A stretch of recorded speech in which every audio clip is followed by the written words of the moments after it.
কাজেই ইসলামী সমাজ যে আদব, সুন্দরভাবে বসে থাকা, গুছিয়ে বসা, এর জন্য আপনাদেরকে আহ্বান জানাচ্ছি।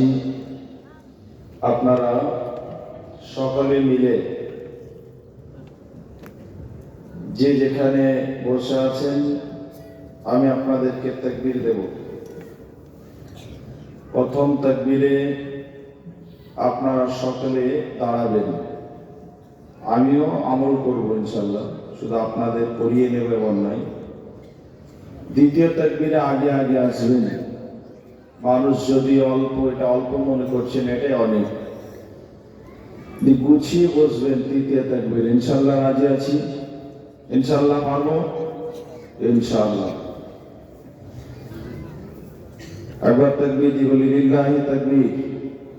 ওঠেন ওঠেন, লিল্লাহি তাকবীর। সামনে আসতে হবে, আগে আসুন, গুছিয়ে বসুন।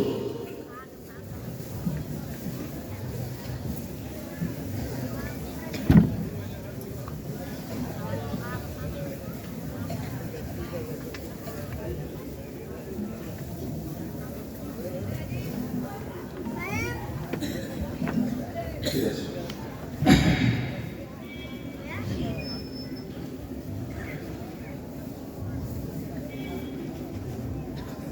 বক্তব্য শুরুর আগে আমি আপনাদের জিজ্ঞাসা করছি, এর আগে আমার বক্তব্য আপনারা শুনেছেন? আপনাদের জিজ্ঞাসা করছি, সামনে যারা আছে কেউ দেখেননি, আজকে নতুন আপনাদের কাছে। কাজে আমার বক্তব্য শুনবেন কি শুনবেন না সেটা আপনাদের নিতান্তই আপনাদের বিষয়। তবে এতটুকু অনুরোধ রাখবো আমি আপনাদের কাছে, বক্তব্য শুরুর আগে আমি যে উপস্থাপনাটা আপনাদের সামনে পেশ করব, উপস্থাপনা শোনার পর আমি যখন জিজ্ঞাসা করব আপনাদের বুঝে আসছে, ভালো লাগছে, তখন লজ্জা না রেখে সরাসরি জবাব দেবেন যে ভালো লাগছে না, আমি ছেড়ে দেব। চলুন আপনাদের আবার নতুন ভাবে শুরু করছি। আসসালামু আলাইকুম ওয়া রাহমাতুল্লাহ। ইন্নাল হামদালিল্লাহি নাহমাদুহু ওয়া নাস্তাঈনুহু ওয়া নাস্তাগফিরুহু ওয়া নু'মিনু বিহি ওয়া নাতাওয়াক্কালু আলাইহি ওয়া না'উযু বিল্লাহি মিন শুরুরি আনফুসিনা ওয়া মিন সাইয়্যাতি আমালিনা। من يهده الله فلا مضل له ومن يضلله فلا هادي له ونشهد أن لا إله إلا الله وأشهد أن محمدا عبده ورسوله الذي أرسله بالحق بشيرا ونذيرا وداعيا إلى الله بإذنه وسراجا منيرا. فقد قال الله تعالى في كلامه المجيد وفيه والفرقانه الحميد. أعوذ بالله من الشيطان الرجيم. بسم الله الرحمن الرحيم. إنما المؤمنون الذين إذا ذكر الله وجلت قلوبهم وإذا تليت عليهم آياته زادتهم إيمانا وعلى ربهم يتوكلون. الصلاة ومما رزقناهم ينفقون أولئك هم المؤمنون حقا لهم درجات عند ربهم ومغفرة ورزق كريم. وقال النبي صلى الله عليه وسلم وعن أنس رضي الله تعالى عنه قال قال رسول الله صلى الله عليه وسلم لا يؤمن أحدكم حتى أكون أحب إليه من والده وولده والناس أجمعين أو كما قال عليه الصلاة والسلام. আমার দয়াল আল্লাহ গো তুমি ক্ষমা করব, আমার দয়াল মাবুদ গো তুমি মাফ করব। গুনাহগার বান্দা মোরা তুলেছি দুহাত, কবুল করে নাও প্রভু মোদের মোনাজাত। গুনাহগার বান্দা মোরা তুলেছি দুহাত, কবুল করে নাও গো প্রভু মোদের মোনাজাত। তুমি রব্বানা মোদের করে দাও ক্ষমা, তুমি ক্ষমা না করিলে, তুমি ক্ষমা না করিলে কোথায় যাব গো আমার দয়াল আল্লাহ গো তুমি ক্ষমা করো গো আমার দয়াল মাবুদ গো তুমি মাফ করো গো। কিয়ামতের মাঠে মরে স্মরণে রাখিয়া, জাহান্নামের আগুন হতে বাঁচায়া নিও। তুমি রহমান মোদের না করো অপমান, জাহান্নামের আগুন হতে, জাহান্নামের আগুন হতে নাজাত দিও গো আমার দয়াল আল্লাহ গো তুমি ক্ষমা করো গো আমার দয়াল মাবুদ গো তুমি মাফ করো গো। সবার চেয়ে দিলে আমি, সবার চেয়ে দিলে আমি তোমায় ভালোবাসি, তাই না আমি দিবানিশি বারে বারে আসি। তুমি জলিল জব্বার তুমি গফুর গাফার, দয়া করে ফুলসিরাতে, দয়া করে ফুলসিরাতে করে দিও পার। তুমি দয়াল আল্লাহ গো তুমি ক্ষমা করো গো আমার দয়াল মাবুদ গো তুমি মাফ করো গো। একবার জোরে আওয়াজ দিয়ে বলতে হবে নারায়ে তাকবীর, আর জোরে নারায়ে তাকবীর। উপস্থিত আজকে আরাফা মিশন, আরাফা মিশন মাদ্রাসার উন্নতি কল্পে 2 রাত্রি ব্যাপী আজকে প্রথম রাত। আল্লাহ তাআলা আজকে রাতে সভাপতির দায়িত্ব যিনি পালন করছেন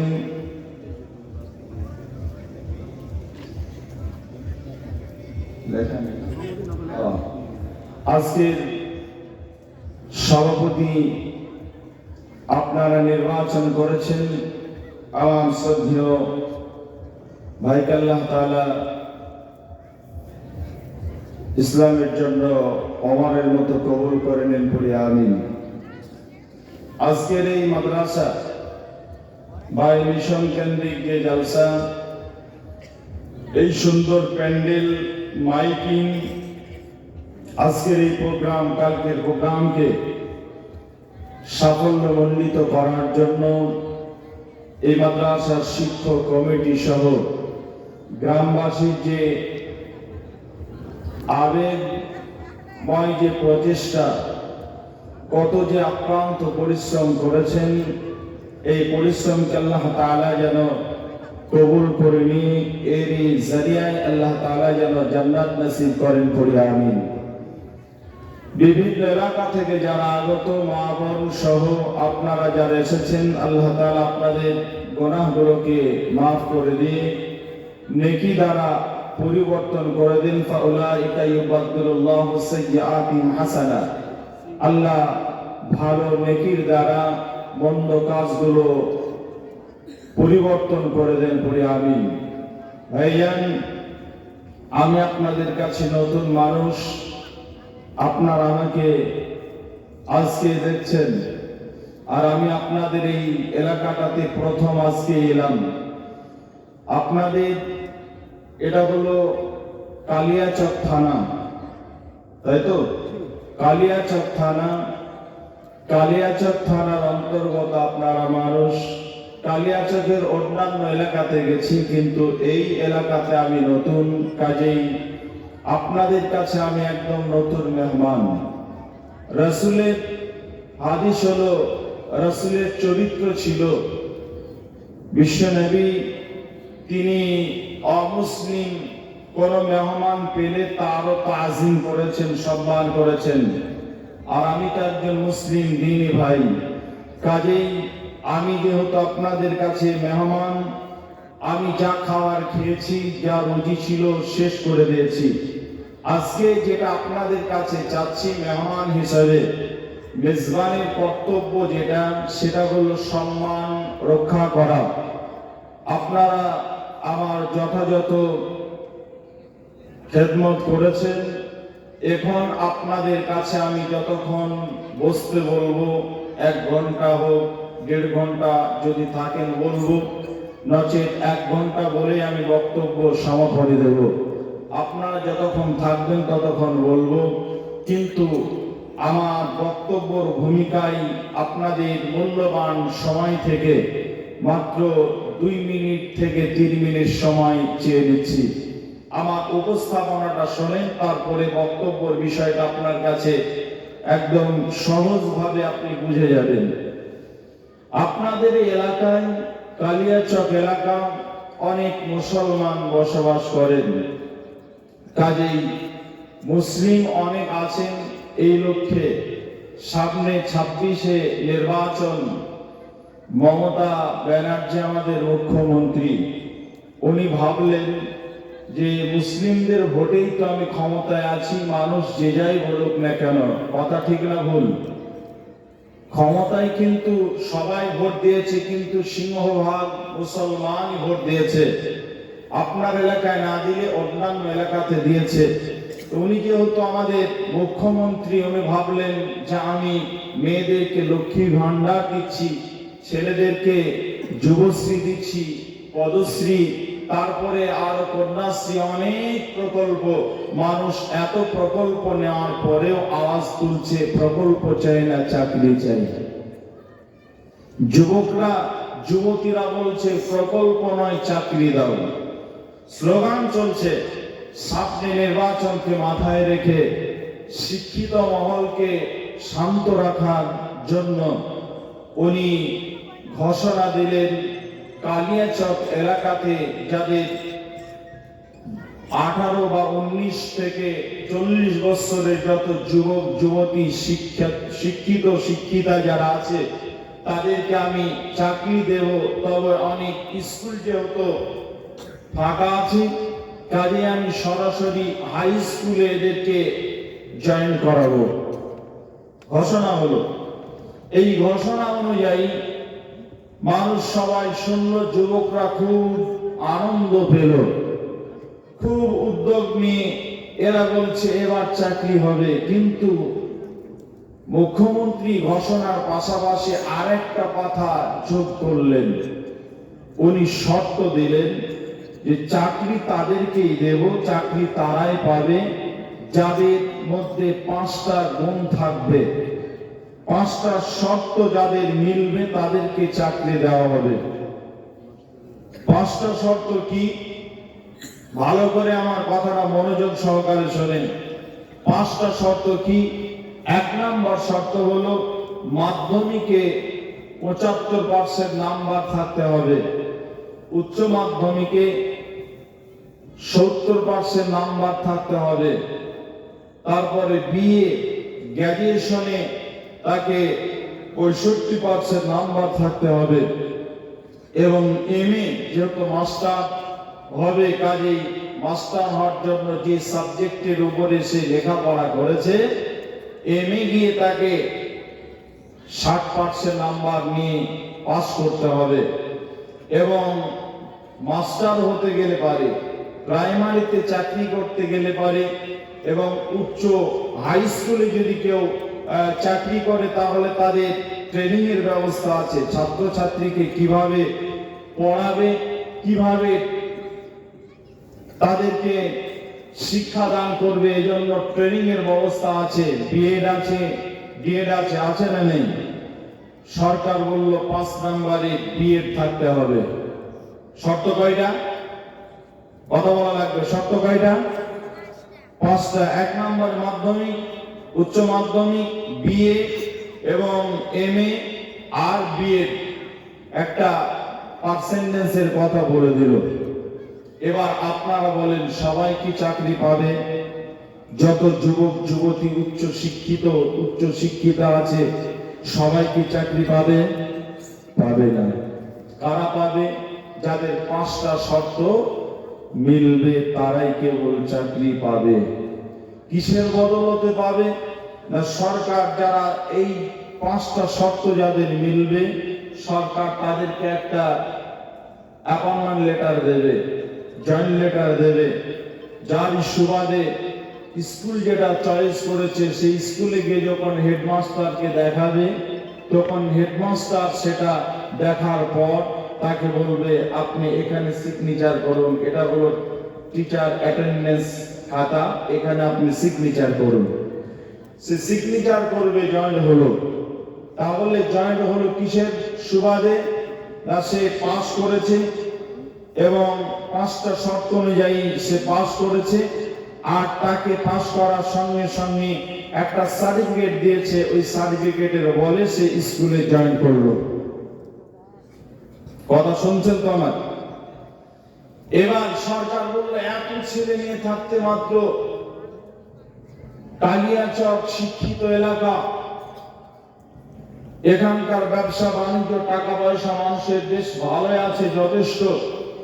তারপরে এত উন্নত মানের এলাকাতে মাত্র 60টা ছেলে মেয়ে চাকরি পেল।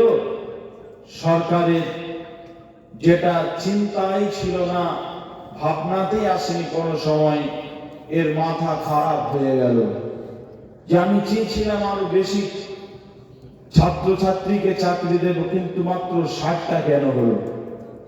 তখন বাধ্য হয়ে সরকার 3টে উপহার ঘোষণা করলো। 3টে উপহার কি? যে ছেলেটা, যে মেয়েটা চাকরি পেল, আপনাদের গ্রামের একটা ছেলে বা একটা মেয়ে চাকরি পেল কোথায়? আমার বাড়ি পলাশী, নদিয়া, পলাশীতে পেল। একটা রায়গঞ্জ পেল। এই রায়গঞ্জ আসা যাওয়া, পলাশী আসা যাওয়া অনেক কষ্টকর, কাজেই সরকার বলল ডেলি প্যাসেঞ্জারি করা খুব কষ্ট, আমি এদের থাকার জন্য একটা কোয়ার্টারের ব্যবস্থা করে দিলাম, টোটাল ফ্রি, কোনো টাকা লাগবে না, ইলেকট্রিক বিল লাগবে না, সেখানে যাবতীয় সব ফ্রি করে দিলাম। 2, থাকতে গেলে পরে খাবার লাগবে, সপরিবারে থাকবে, পরিবার নিয়ে থাকবে, খাবারের ব্যবস্থা আমি করে দিলাম ফ্রি। 3 নাম্বার, থাকতে গেলে পরে খাবে, থাকবে, প্রয়োজনে তাদের ওষুধের প্রয়োজন হতে পারে, শরীর অসুস্থ হতে পারে, এজন্য চিকিৎসার উন্নত পরিষেবা সরকার দিল ফ্রিতে। এই 3টে উপহার ঘোষণা করলো। 1 থাকার ব্যবস্থা, 2 খাবার ব্যবস্থা, 3 চিকিৎসার ব্যবস্থা। এরপরে সরকার বলল, মুসলিম ছেলে মেয়ে চাকরি পেয়েছে, আমি এদেরকে বাৎসরিক 2টো ঈদের মধ্যে একটা ঈদের সপরিবারকে একটা প্যাকেজ দেব, ঈদের প্যাকেজ, সপরিবারে আমি পোশাকের ব্যবস্থা করব একটা ঈদে। এটাকে বলা হয় ফাও। ফাও বোঝেন? ফাও, আপনি মাল ওজন করছেন, ওজন করতে গিয়ে যেটা ওজন করার শেষে আপনি শস্য ওজন করছেন, ধান ওজন করছেন, যে ক্রেতা আপনার কাছে কিনতে এসেছে তাকে 2 আঁচল বা 4 আঁচল দিয়ে দিলেন, এটা ওজনেও আসে না, আপনাকে মূল্য দেয় নাই, একে বলা হয় ফাও। তা সরকার বলল, আমি একটা ফাও দেব, ঈদে একটা প্যাকেজ দেব, এটা হলো ফাও। তাহলে শর্ত হলো 5টা, চাকরি পাওয়ার জন্য শর্ত 5টা। একটা হলো জয়েন করার জন্য জয়েন্ট লেটার, যেটাকে সার্টিফিকেট বলা হয়। 2 নাম্বার কথা হলো যারা চাকরি পেল তাদেরকে 3টা পুরস্কার দিল, একটা ফাও দিল, টোটাল 10টা বিষয়। এবার আমার সাথে মিলান। এটা হলো আপনাদের কালিয়াচক থানার অন্তর্গত আপনারা মানুষ। আপনাদেরকে জিজ্ঞাসা করছি, কথা কিন্তু বলতে হবে। কালিয়াচকের ছেলে মেয়ে যারা এখানে এসেছেন, যারা আসেননি, টোটাল কালিয়াচকে যত মুসলমান বসবাস করেন, সেটা যেই মাযহাবের হোক না কেন, সব মুসলমান কি মুমিন? সবাই কি মুমিন? জি, সব লোক কি মুমিন? মুমিন নয়। আল্লাহ বলছেন মুমিন সবাই নয়, কিন্তু সবাই মুসলমান। মুসলমান কিন্তু মুমিন নয়। মুমিন হতে গেলে পারে, এই মুসলমানদের মধ্যে মুমিন হতে গেলে পারে সরকার যেমন চাকরি দেওয়ার জন্য ঘোষণা দিল আর 5টা শর্ত দিল, আল্লাহ ঠিক একই কথা বলছেন, মুমিন হওয়ার জন্য 5টা শর্ত রয়েছে। যারা 5টা শর্ত যাদের জীবনে মিলে যাবে, 5টা শর্ত যারা মিলাতে পারবে বাস্তব জীবনে, আল্লাহ বলছেন তারা হলো আমার মুমিন বান্দা। সবাই কিন্তু নয়। সরকার যেমন চাকরির ঘোষণা করলো আমভাবে, কিন্তু একটা শর্ত লাগিয়ে দিল যে 5টা গুণে গুণান্বিত হলো চাকরি দেব। আল্লাহ বলছেন আমার টোটাল এগুলো হলো আমার গোলাম, মুসলমান গোলাম, মুসলমান বান্দা। এদের মধ্য থেকে তারাই কেবল মুমিন, যারা 5টা গুণে গুণান্বিত হবে তারাই হলো মুমিন। আল্লাহ বলছেন যারা 5টা গুণে গুণান্বিত হবে তাদেরকে আমি 6 নাম্বার একটা সার্টিফিকেট দেব। ওই সার্টিফিকেটের বলে স্কুলে যেমন ওই ছাত্রটা, ওই পদপ্রার্থী যেমন জয়েন করলো, আল্লাহ বলছেন এই সার্টিফিকেটটা নিয়ে মুমিন বান্দা জান্নাতে জয়েন করবে। আল্লাহ বলছেন শুধু এখানেই শেষ নয়, মুমিনদের প্রতি আল্লাহ অত্যন্ত ভালোবেসে মুমিনদেরকে কোথাও মুত্তাকিন বলে ডাক দিয়েছেন, কোথাও মুমিনুন বলে ডাক দিয়েছেন, কোথাও মুফলিহুন বলে ডাক দিয়েছেন। আর মুমিন বান্দাদেরকে আল্লাহ এতটাই ভালোবাসেন, আল্লাহ তাআলা কোরআনুল কারীমে 114টি সূরার মধ্যে 2টি সূরার নামকরণ করেছেন সূরাতুল মুমিনুন। 2টি সূরার নামকরণ করেছেন আল্লাহ। আল্লাহ বলছেন এই মুমিন বান্দাগুলোকে আমি যখন জান্নাতের সার্টিফিকেট দিলাম 5টা শর্তে, 5টা গুণে গুণান্বিত হওয়ার পর যখন মুমিন হলো, তখন আমি তাদেরকে সার্টিফিকেট দিলাম, তারা জান্নাতে চলে গেল। ওই মুমিন বান্দারা যখন দুনিয়াতে থাকবে, আখিরাতের জীবন যখন পেয়ে যাবে, দুনিয়াতে এবং আখিরাতে আমি আল্লাহ সুবহানাহু ওয়া তাআলা তাদেরকে 3টে পুরস্কার দেব। আর একটা ফাও, সরকার যেমন একটা ফাও ঘোষণা করলো ঈদের বোনাস, আল্লাহ বলছেন আমি একটা তাদেরকে বোনাস দেব। এই টোটাল 5 আর একটা সার্টিফিকেট 6, আর 3টে হলো পুরস্কার 9, আর একটা হলো বোনাস 10। 10টা পয়েন্টের উপর এবার আমি আলোচনা শুরু করছি, আমার উপস্থাপনা শেষ। এবার চলেন আপনি মিলান নিজেকে দিয়ে। যে কথাগুলো বলবো নিজেকে নিজে মিলাবেন আপনি মুমিন হতে পেরেছেন কিনা। আমি শেষে একটা একটা করে জিজ্ঞাসা করব, তারপরে আমি দোয়া করে শেষ করব, তারপরে আমি আপনি সবাই ঘর যাব ইনশাআল্লাহ। চলেন শুরু করি। একটা পয়েন্ট শোনেন, তারপরে যদি বলতে বলেন তাহলে আগে বাড়বো, আর যদি বলতে না বলেন তা একটা পয়েন্ট বলার পরে আমি শেষ করে দেবো ইনশাআল্লাহ, কথা রাখছি। বিসমিল্লাহির রহমানির রহিম। ইন্নামাল মুমিনুনা আল্লাযীনা ইযা যুকিরাল্লাহু ওয়াজিলাত কুলুবুহুম। আল্লাহ রাব্বুল আলামিন বলছেন যে আমার গোলামের দল, মুমিন হতে গেলে পারে প্রথম গুণ যেটা থাকতে হবে সেটা হলো আল্লাহর ভয়ে মুমিন বান্দা ভীতু সন্ত্রস্ত হয়ে দুনিয়াতে জীবন যাপন করবে। কি করে সে ভয় করবে, কি দেখে ভয় করবে মুমিন বান্দা? আল্লাহ রাব্বুল আলামিনের নবীর হাদিস দেখবে আর কোরআনের আয়াতগুলোকে স্মরণ করবে। কিভাবে স্মরণ করবে? বিশ্বনবী মুহাম্মদ রাসূলুল্লাহ সাল্লাল্লাহু আলাইহি ওয়াসাল্লামের মৃত্যুর পর মুমিন বান্দারা ঠিক ওই কথাগুলো মনে করবে। মুমিন বান্দা মৃত্যুর সময় কেমন কষ্ট হয় মৃত্যুর কথাও স্মরণ করবে, মৃত্যুর পরে কবরের কথা স্মরণ করবে, মৃত্যুর পরে যখন কবরে চলে গেল, কবর থেকে কিয়ামতের দিন যখন উত্থিত হবে কিয়ামতের দিবসের কথা মনে করবে। আর কিয়ামতের দিবস থেকে যখন পুলসিরাত পার হয়ে হয় জাহান্নাম না হয় জান্নাতে যাবে, জাহান্নামবাসীদের কথা স্মরণ করবে, জাহান্নামের কথা মনে করবে। এই কথাগুলো যখন মুমিন বান্দা মনে মনে কল্পনা করবে, ভাববে, তখন ওই লোকটার ভিতরে যদি যারা পরিমাণ ঈমান থাকে তাহলে ওই লোকটা শুধুমাত্র এই কথাগুলো ভাববে। বিশ্বনবী যেই দিনে মারা গিয়েছিলেন, আয়েশা রাদিয়াল্লাহু তাআলা আনহা বলেন, নবী যেই দিনে মারা যান, মারা যাওয়ার সময় নবীজি মারা যাচ্ছেন, আয়েশার উরুতে জানের উপরে নবীর মাথাটা আছে, আর নবীর মুখটা আয়েশার মুখের দিকে আছে, উপরের দিকে আছে। আর আল্লাহ নবীর স্ত্রী আয়েশা, তার মুখটা নবীর মুখের দিকে আছে। দুইজনের মুখ সামনাসামনি মুখামুখি, তারা দুইজনে আছেন। এমন সময় আল্লাহ নবীর ওই পাশে একটা পাত্র ছিল, ওই পাত্রতে পানি ছিল। নবীজি আমার পানিতে বারবার হাত দিচ্ছেন, হাতটা ডোবানোর পর ওই হাতটা মুখমণ্ডলে বারবার তিনি বোলাচ্ছেন। আল্লাহ নবীর স্ত্রী আয়েশা রাদিয়াল্লাহু তাআলা জিজ্ঞাসা করছেন, ইয়া রাসূলুল্লাহ, আপনার অবস্থা দেখে যেন আমার মনটা বড় খারাপ লাগছে, আপনার অবস্থা দেখে যেন আমার ভয়ে যেন শুকিয়ে যাচ্ছে অন্তরটা। ইয়া রাসূলুল্লাহ, আপনার শরীরটা যেন দিনের পর দিন খারাপ মনে হচ্ছে, যতটা সময় অতিবাহিত হচ্ছে তত যেন আপনার মুখের চেহারা পরিবর্তন হয়ে যাচ্ছে। নবী গো, আপনাকে আমি জিজ্ঞাসা করছি, এই অবস্থাতে আপনি কি অনুভব করছেন? আপনি আমাকে একবার কি খুলে বলতে পারবেন?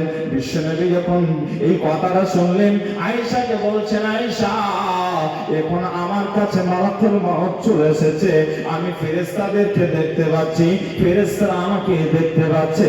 রে আয়েশা শোনো, এই অবস্থাতে এখন আয়েশা তোমার সামনে যে কথাটা বলছি না আয়েশা, আমার জানটা এখনই কবজ হয়ে যাবে, কিন্তু আমার এই সময় কতটা কষ্ট অনুভব হচ্ছে, আমি কষ্টের মধ্যে কতটা আছি আয়েশা। আমার গোটা শরীরে যত শিরা উপশিরা আছে, ওই শিরা উপশিরা গুলোতে যেন বিষাক্ত কাঁটা ঢোকালে পারে যেমনটা কষ্ট হয়, একটা মানব দেহে, একটা মানুষের শরীরে বিষাক্ত কাঁটাগুলো ঢোকালে পেরে যেমন কষ্ট হয়, আমার শরীরের ভিতরে যত শিরা উপশিরা আছে ওই শিরা উপশিরা গুলো যেন বিষাক্ত কাঁটাকেও ঢুকিয়ে ঢুকিয়ে দিচ্ছে, ঢুকিয়ে ঢুকিয়ে দিচ্ছে। আমি ভয়ে সন্ত্রস্ত হয়ে, ভীত সন্ত্রস্ত হয়ে আয়েশা চিৎকার করতে পারছি না, তুমি ভয় পাবে জন্য, কিন্তু অন্য মানুষের হয়তো থাকতে পারতো না। রে আয়েশা, আমার ভিতরটা যেন সব এত বিষক্রিয়া হয়ে গেছে, এত কষ্ট আমি পাচ্ছি রে আয়েশা, আমি আর নিজেকে ধরে রাখতে পারছি না, পারছি না, পারছি না। আয়েশা রাদিয়াল্লাহু আনহা শোনার পর রাসূলের চোখের পানিটা মুছে মুছে দিচ্ছেন। নবীজিকে জিজ্ঞাসা করছেন, রাসূলুল্লাহ, নবী গো, আমি আপনার সামনে বসে আছি, আপনাকে কোলে নিয়ে বসে আছি, আপনার মাথাটা আমার জানির উপরে আছে, ইয়া রাসূলুল্লাহ, আপনার শরীর থেকে এত তাপ বাইর হচ্ছে, আপনার শরীর থেকে ঘাম বাইর হচ্ছে, নবী গো, আপনার কি মুহূর্তের কিছু বলার আছে? নবী আমার বললেন, হে আয়েশা, শুনে নাও, মুমিন বান্দা যারা হবে পৃথিবীতে সবাই কিন্তু মুমিন হতে পারবে না, কিন্তু আমার মুমিন বান্দা যারা হবে, ওই মুমিন বান্দাদের তাদের জানটা যখন মালাকুল মউত কবজ করতে আসবে, জানটা যখন তাদের এই খাঁচা থেকে বাহির করবে, ওই সময় একজন মুমিন বান্দার আর এক ধরনের কষ্ট অনুভব হবে। একটা মানুষ, জীবিত মানুষ, তার শরীর থেকে ছালটা, চামড়াটা ছিঁড়লে পারে, ছিঁড়ে নিতে পারে, যেমনটা কষ্ট হয় একটা জীবিত জানোয়ারের শরীর থেকে ছালটা যদি, খালটা যদি ছিঁড়ে নেওয়া হয়, যতটা কষ্ট হয়, একটা মুমিন বান্দার জান কবজ হওয়ার সময় এতটা কষ্ট অনুভব হবে। এই কথাগুলো আপনি ভাবছেন, আর আপনি চাষি মানুষ, মাঠে কাজ করছেন, আপনি একজন ব্যবসাদার মানুষ, ব্যবসা করছেন, মা বোন যারা সংসারের কাজে ব্যস্ত থাকেন, সংসারের কাজ করছেন, হঠাৎ করে আপনার মায়ের কথা মনে পড়লো, আপনার স্বামীর কথা মনে পড়লো, আমার স্বামী এভাবে মারা গেছে, তার কি অবস্থায় তিনি আছেন আমি তো জানি না, আমার আব্বা মা মারা গেছেন, শ্বশুর শাশুড়ি মারা গেছেন, আপনি রান্না করছেন আর ভাবছেন, সংসারের কাজ করছেন আর ভাবছেন, আর আপনার চোখ দিয়ে পানি ঝরছে। কোন কথাটা আপনার হঠাৎ করে মনে পড়েছে, যার জন্য আপনি কান্না করছেন?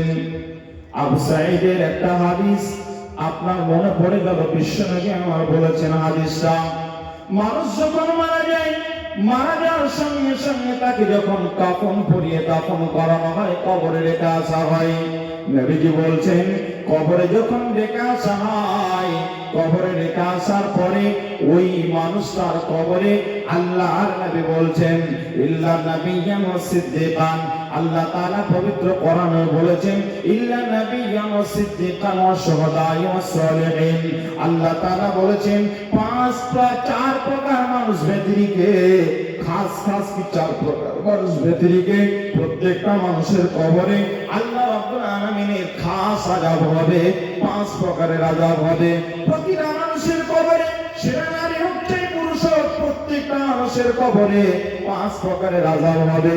তার মধ্যে নবী আমার বললেন 99 আল্লাহর নবী বলছেন, 1 নাম্বার কবরে যে আযাবটা হবে, ওই আযাবটা হলো একটা কবরে 99টা সাপ দেওয়া হবে। ওই সাপগুলো এত বিষাক্ত সাপ, এত বিষাক্ত সাপ, ওই সাপগুলোর একটা মাথা থাকবে না, কেউ বলেছেন 7টা মাথা হবে, কেউ বলেছেন না 5টা মাথা হবে, এত বিষাক্ত সাপ ওইগুলো হবে। ওই বিষাক্ত সাপগুলো যদি গোটা পৃথিবীতে একবার যদি শ্বাস ছেড়ে দেয়, তার বিষ যদি ছেড়ে দেয়, গোটা পৃথিবীতে আপনাদের কালিয়াচক থানা নয়, আপনার পশ্চিম বাংলা নয়, ভারত নয়, গোটা পৃথিবীতে যত প্রাণী বসবাস করে, একটা প্রাণী আর বসবাস করার সুযোগ হবে না, ওর বিষক্রিয়াতে সব প্রাণী মরে শেষ হয়ে যাবে, আর গোটা পৃথিবী সবুজ বলতে কিছুই থাকবে না। এত বিষাক্ত সাপ, ওই সাপগুলো কবরে থাকবে, একটা নয় 99টা সাপ দেওয়া হবে। নবীজি বলছেন, ওই 99টা সাপ যখন ওই মানুষটার কবরে থাকার পর ওই মানুষটাকে যখন দংশন করবে, দংশন করার সঙ্গে সঙ্গে লোকটা চিৎকার করতে শুরু করবে, আর্তনাদ করবে, আর চিৎকার করে বিভৎস চিৎকার করবে। যখন লোকটা চিৎকার করার সঙ্গে সঙ্গে তার কাছে আগে কেউ যাবে না, কিন্তু একবার দংশন করার পর ওই লোকটাকে একটা সাপে একবার দংশন করবে আর বাকি সাপগুলো থেকে যাবে এমনটা নয়। নবীজি বলছেন একটা সাপ যদি একটা কবরস্থ মানুষকে দংশন করে দেয় তাহলে ওর বিষক্রিয়া থাকবে 40। ওই 40-এর ব্যাখ্যা করতে গিয়ে কেউ বলেছেন 40 দিন, কেউ বলেছেন 40 মাস, আর কেউ বলেছেন না 40 বছর। তবে 40 বছর তাকে প্রাধান্য দেওয়া হয়েছে। নবীজি বলছেন 40 বছর ওই সাপের বিষক্রিয়া থাকবে। তবে একটা সাপ কামড় দেওয়ার পর দংশন করার পর বাকি সাপগুলো কি দংশন করবে না? জি না, এমনটাও হবে না। বিভিন্ন দিক থেকে 99টা সাপ ওই ব্যক্তিকে ছড়িয়ে বিভিন্ন দিক থেকে দংশন করবে, তার মাংসগুলো টেনে হিসড়িয়ে আপনার খেয়ে নেবে। আল্লাহ নবী বলেন এইরকম কবরবাসীর উপরে যখন কবরে আযাব হবে, ওই কবরে যে লোকটা শুয়ে আছে ওটা আপনার মা, ওটা আপনার আব্বা, ওটা আপনার শ্বশুর, ওটা আপনার শাশুড়ি, ওটা আপনার আপনজন প্রিয়জন, ওটা আপনার খুব কাছের মানুষ আপনি রেখে এসেছেন। রে মুসলমান ভাই, রে আমার মা, আমার বোন, আপনি এই হাদিসটাকে আপনি মনে করছেন আর চোখ দিয়ে দরদর দরদর করে পানি আপনার বাইর হচ্ছে। কাজে আছেন আপনি, এরপরে আপনার চোখ দিয়ে পানি ঝরছে। আপনি কাজে আছেন, আপনার নিজের কাজে, আপনি দোকানদার মানুষ, আপনি কৃষি মানুষ, মাঠে গেছেন, হঠাৎ করে আপনার মনে কথা বলতে শুরু করলো। আপনার বেন বলছে এই জমিটা আমার দাদার ছিল, আমার দাদার কাছ থেকে আমার বাবা পেল, আমার বাবা আজকে নেই, আমি উত্তরসূরি হিসাবে এই জমিটা মালিকানা আমি পেয়ে গেলাম। এই জমিতে আজকে চাষ করছি, একদিন আমার খবর হয়ে যাবে, এলান হবে যে অমুক ব্যক্তি আব্দুল্লাহ মারা গেছে। এই খবরটা যখন হয়ে যাবে এই জমির মালিক হবে আমার বেটা, আমার ছেলে মেয়ে। অতএব আল্লাহর গোলাম আপনি এগুলো ভাবছেন আর আপনার ওই কথাটা মনে পড়ছে দাদা কি অবস্থা আছে। আব্বু তো অনেক সময় আমাদের পিছনে মেহনত করতে গিয়ে জবাব তার কাজা হয়ে গেছে, আসরে পড়তে পারেনি, বিদেশ গেছে খাটতে, সেটা অন্য দেশে হতে পারে, অন্য রাজ্যেও হতে পারে দেশের। অতএব ওই জায়গাতে যখন বাইরে ছিল, বাড়ির বাইরে যখন ছিল, রমজান মাস ছিল, রমজান মাসে সিয়াম পালন করতে পারেনি, রোজা রাখতে পারেনি। আল্লাহ রাব্বুল আলামিন এই কারণে আমার বাপের উপরে কি নারাজ আছেন, কি আযাব আমার বাপকে দিচ্ছেন, কবরে কি আমার বাপ তাহলে ওই সাপের সম্মুখীন হয়েছে। বিশ্বনবী আমার একটা হাদিস, ভয়ঙ্কর একটা হাদিস বললেন। আল্লাহ নবী হাদিসটা বলে পয়েন্টটা শেষ করছি। নবীজি একদিন হঠাৎ করে একটা সাহাবী যখন মারা গেলেন, ওই সাহাবীটা মারা যাওয়ার পর নবীজি আমার এই সাহাবীর নামটা আমি আপনাদের সামনে বলছি না। নবীজি এই সাহাবীটা মারা যাওয়ার পর যে সাহাবীটাকে আল্লাহ রাসূল সর্বদা কাছে কাছে রাখতেন, রাসূলের পিছনে সালাত আদায় করতেন, আল্লাহ রাসূলের সঙ্গে থাকতেন, এই মানুষটা মারা যাওয়ার সঙ্গে সঙ্গে বিশ্বনবী মুহাম্মদ রাসূলুল্লাহ সাল্লাল্লাহু আলাইহি ওয়াসাল্লাম তিনি নিজে দাফনের ব্যবস্থা করলেন, নিজে জানাজা পড়ালেন। 70,000 ফেরেশতা আল্লাহ রাব্বুল আলামিনের আসমান থেকে এসে 70,000 ফেরেশতা জমিনে এসে তার জানাজা শরীফ হলো, জানাজা পড়ালো। ওই জানাজা পড়লো, রাসূল বলেন ফেরেশতা এসে পড়লো, সাহাবীরা সঙ্গে সবাই নামাজ জানাজা সালাত আদায় করলো। এরপরে যখন ওই লোকটাকে সাহাবীরাকে কবরে রাখা হলো, কবরে নবীজি সাহাবীরা মিলে যখন রাখলেন, এরপরে যখন রাসূলের সাহাবীরা সহ রাসূল যখন মাটি দিয়ে চলে আসেন, এমন সময় আল্লাহ রাসূলকে বিভৎস কবরের কঠিন চিত্রটা দেখানো হলো। আর ওই সাহাবীর চিৎকারের আর্তনাদের আওয়াজ নবীজির কান পর্যন্ত পৌঁছে দেওয়া হলো। নবীজি আমার পাগলের মতো হয়ে গেলেন। হঠাৎ করে নবীজি আল্লাহর নবী তিনি এমন অবস্থায় তিনি উপনীত হলেন, তার চেহারা লাল হয়ে গেল। নবীজির একটা ভয়ঙ্কর চেহারায় যেন ফুটে উঠছে, ভয়ঙ্কর দৃশ্য যেন রাসূল দেখছেন।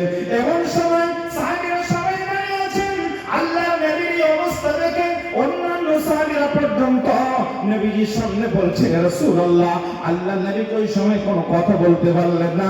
নবী আমার দীর্ঘ সময় ধরে দোয়া করছেন। দোয়া করতে করতে এক পর্যায়ে সুম্মা ফুরদি জানহা, রাসূল দোয়া করতে করতে তিনি শান্ত হলেন, কবরটা প্রশস্ত হয়ে গেল। কেমন আযাব হয়েছিল এই কবরে।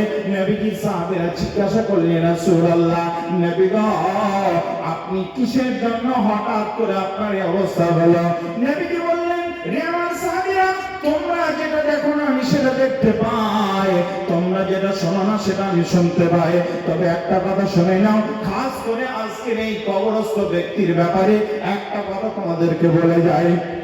ওই কথা আপনাদের শুনিয়ে যাচ্ছি। নবী ওই দিনে বলেছিলেন, যেমন আপনার ময়দা পেশার জন্য আপনি গম নিয়ে যান, ভুট্টা নিয়ে যান, হলারে একদিকে দিয়ে দেন আর একদিকে আপনার ময়দা বাহির হয়ে যায়। আল্লাহ নবী বলছেন, এই লোকটাকে যখন কবরে রাখলাম আমি নিজ হাতে, আমি যখন জানাজা দিলাম 70,000 ফেরেশতা এসে জানাজা পড়ল। তাহলে মানুষটা সাধারণ মানুষ নয়। আল্লাহর নবী বলছেন, শুধু তাই নয়, এই মানুষটা যেই দিনে মারা গেলেন, আল্লাহর আরশ সেই দিনে থরথর করে কেঁপে গিয়েছিল। হাদাল্লাযী তাহাররাকা লাহুল আরশ, ওই দিনে আল্লাহর আরশ পর্যন্ত কেঁপে গিয়েছিল। ওই মানুষটার কবরে দুই দিককার মাঝে তার হাড় হাড্ডিগুলো ভেঙে চুরমার করে দিচ্ছিল। লোকটার আত্মনাদ শুনে আমি থাকতে পারি নাই। আমি দোয়া শুরু করলাম, আমার দোয়ার বরকতে তার কবরটা প্রশস্ত হয়ে গেল। ভাইজান, আল্লাহ তাআলা বান্দা, আপনি মুমিন বান্দা, এই কথাগুলো আপনি ভাবছেন, আজকে শুনলেন, কাল থেকে যখন ভাববেন, বা আজকে এই কথাগুলো শোনার পর কবরের কথা আপনাকে হালকা শোনালাম, একটা হাদিস শোনালাম, আল্লাহর নবীর মৃত্যুর খবর আপনাকে জানালাম। নবীর মৃত্যুতে যদি কষ্ট হয়, আপনার আমার মৃত্যুতে কেমন কষ্ট হবে আপনি নিজেকে নিজে একবার ওজন করে দেখুন কথাটা। এই কথাগুলো আপনি ভাবছেন আর চোখ দিয়ে আপনার পানি ঝরছে। মা বোন, আপনার অনেক মা বোন এখানে আছেন। একটা পুরুষের সামনে একটা কথা বলি। আল্লাহর নবীর একজন বিখ্যাত সাহাবীটা ছিল কে? না, হযরতে আব্দুল্লাহ ইবনে ওমর রাদিয়াল্লাহু তাআলা আনহু, ওমরের ছেলে আব্দুল্লাহ।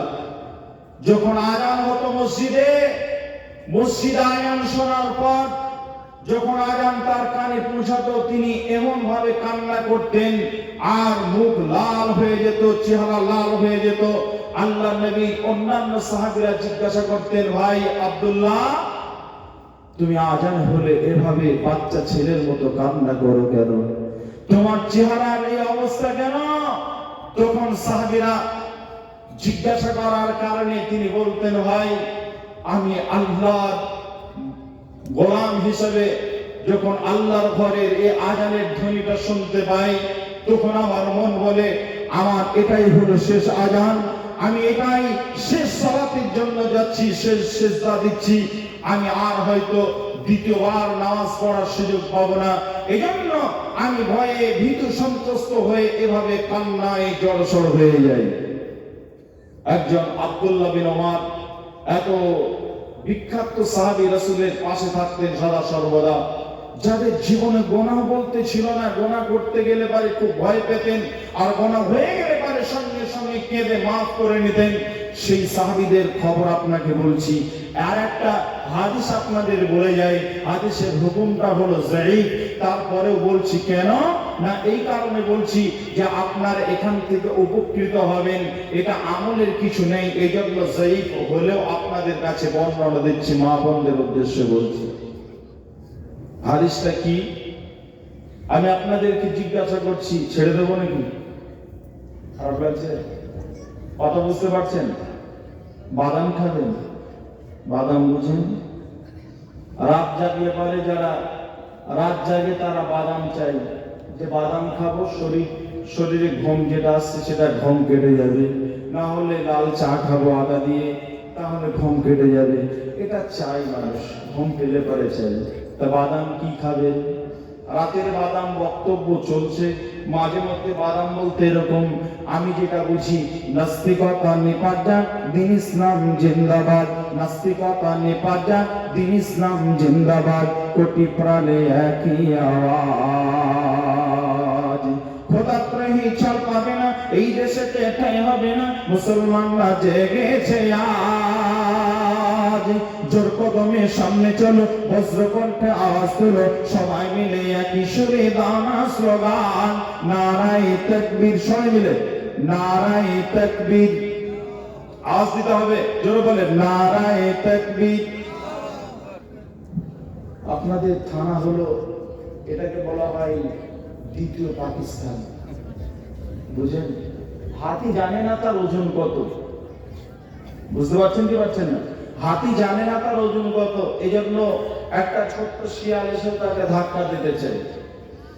সে যদি একবার পাটা যদি তার উপরে দেয় শেষ। তারপরেও ছোট ব্যাঙও তাকে লাথি মারার চেষ্টা করে, সে ওজন বুঝে না। তা আপনারা পাকিস্তানে বাস করছেন, আপনারা জানেন না যে আমরা কোন জায়গায় বাস করছি? আমরা সিংহ না আমরা ওই বনের শিয়াল? এটা আপনারাও জানেন না। সিংহের মতো আওয়াজ দিতে হবে। পাকিস্তানে বাস করছেন, পাকিস্তানের মতো আওয়াজ দেওয়া লাগবে। এ তো নদীর আওয়াজ হলো, হিন্দু এলাকার আওয়াজ। কি বলেন, কথা বলেন কেন? জি ভাই, আমরা বললাম নদীয়ার মানুষ, আমাদের আওয়াজ ছোট হতে পারে কারণ পাশাপাশি বাস করি। আপনাদের আওয়াজ এমন হবে কেন? একবার জোরে নারায়ে তাকবীর বলি, বলি নারায়ে তাকবীর, আর জোরে নারায়ে তাকবীর। জি ভাই, মানুষ কম, আপনারা ভাবছেন আবার কতক্ষণ চালাবে, ছাড়ছে না কেন? যে আমি লেটে এসেছি, আর একটু বলি তারপরে ছাড়বো। আমি সারা রাত থাকবো না, আমি তো এতক্ষণ পালাতে পারলে ভালো। আমার কালকেও জলসা আছে আপনাদের এই পাশে, দেওয়ানাপুরে আছে, ক্যাম্পাড়া স্কুল পাড়া, এখানে তাবলিগে জলসা আছে, বিষয় বাঁধা আছে, রমজানের ফজিলত, গুরুত্ব, ফজিলত। তারপরে আপনাদের এলাকায় পারশুজাপুর 28 তারিখে আছে, ওখানে আছে আপনার 28 তারিখ, আজকে হলো 26 তারিখ নাকি 25 তারিখ, 26 তারিখ কালকে এখানে, 28 27 তারিখে আছে আপনাদের পাকুড় ইসলামপুর, 28 তারিখে আছে পারশুজাপুর। তারপরে ঘর যাব, রমজানে মাত্র 4-5টা করব, আবার রমজানের পর শুরু করে অক্টোবরে শেষ করব। আপনার রমজানের পর এপ্রিলের 15 তারিখ পর্যন্ত প্রোগ্রাম রেখেছি। তা ভাই আমি এতদিন আওয়াজ দিচ্ছি, তারপরেও আপনাদের চাইতে যদি আমি মুখে আওয়াজ দিই, আওয়াজ বেশি হবে ইনশাআল্লাহ। কিন্তু আপনার ভয়ে একটু সন্ত্রস্ত, কথা বলতে ভয় পাচ্ছেন যে এত কথা বলবো। আসলে আপনাদের খাদ্যমন্ত্রী নিষেধ করেছে কথা যেন বলবে না। জি, খাদ্যমন্ত্রী বোঝেন তো, সকালবেলায় রান্না করে যে খাওয়াবে আপনাকে, ওটা হলো খাদ্যমন্ত্রী। এদিকে বসে আছে খাদ্যমন্ত্রী। জি ভাই, চলেন, আপনাকে যেটা বলছিলাম, মা বোনদের কথাটা থাক, যেহেতু সময় পেরিয়ে যাচ্ছে, আগামীতে আসলে ওটা শোনাবো আপনাদের। আর একটা দ্বিতীয় পয়েন্টের দিকে এগিয়ে যাই। কিন্তু যে পয়েন্টের উপরে কথা বলছিলাম, প্রথম যে পয়েন্টটা নিয়ে আলোচনা করছি, মুমিনের বৈশিষ্ট্য হবে কি? মুমিন হতে গেলে পারে মুমিন আল্লাহর ভয়ে ভীতু সন্ত্রস্ত হয়ে তার অন্তর কাঁপবে, আর চোখ দিয়ে তার অস্ত্র বাহির হবে। এটা হলো মুমিনের 1 নাম্বার গুণ। কথা ক্লিয়ার? কিভাবে? আপনাদের এই মাইকটা চলছে কারেন্টে, জেনারেটর, হ্যালোজিন, আপনার হ্যালোজিন লাইট, এগুলো চলছে কারেন্টে, মাইক চলছে কারেন্টে। কারেন্টের বিকল্প, কারেন্ট যদি চলে যায় তাহলে জেনারেটর চলবে। কথা ঠিক না ভুল? জেনারেটর চালাতে হবে। কারেন্টের বিকল্প কাজগুলো একইভাবে যে করতে পারবে তার নাম হলো জেনারেটর। তা এই কারেন্ট চলে যাওয়ার জন্য দুটো জেনারেটর আপনি মজুদ করে রেখেছেন, প্যান্ডেলের বাইরে রেখেছেন। দুটো পাশাপাশি, উদাহরণটা ভালো করে শোনেন, দুটো পাশাপাশি জেনারেটর রেখেছেন। একটা জেনারেটর কারেন্ট চলে যাওয়ার কারণে চলছে, আর একটা জেনারেটর চলার প্রয়োজন নেই, ওটাও রেখেছেন, প্রয়োজন ওটাও চালানো যাবে। তা একটা চলছে আর একটা চলছে না। এখান থেকে আপনি বলতে পারবেন 200 মিটার দূরে চলছে, কোনটা চলছে আর কোনটা চলছে না বলা যাবে? জোরে বলেন, বলা যাবে? বলা যাবে না। আপনি বলছেন বলা যাবে না, কিন্তু বলা যাবে। কিভাবে বলা যাবে? আপনি মাঠে মেশিন চালান, যারা চাষ করেন, দেখবেন যে মেশিনটা চলে সেটা কাঁপে, থরথর করে কাঁপে। তার দুটো বৈশিষ্ট্য, যেটা চলবে তার দুটো গুণ দেখা যাবে, বোঝা যাবে, দুটো বৈশিষ্ট্য লক্ষ্য করা যাবে। এক, যে মেশিনটা চলবে সেটা থরথর থরথর করে কাঁপবে, যেটা চলবে না সেটা কাঁপবে না। যে মেশিনটা চলবে তার সাইলেন্সার দিয়ে ধোঁয়া বাহির হবে, আর যে মেশিনটা চলবে না তার সাইলেন্সার দিয়ে ধোঁয়া বাহির হবে না। আল্লাহ সুবহানাহু ওয়া তাআলা বলছেন, পৃথিবীতে অসংখ্য আমার বান্দা থাকবে, কিন্তু মুমিন বান্দা যারা হবে তারা ভীতি সন্ত্রস্ত হয়ে, তাদের ভিতরটা ভাইব্রেশন হয়ে, তাদের সদা সর্বদা কাঁপবে।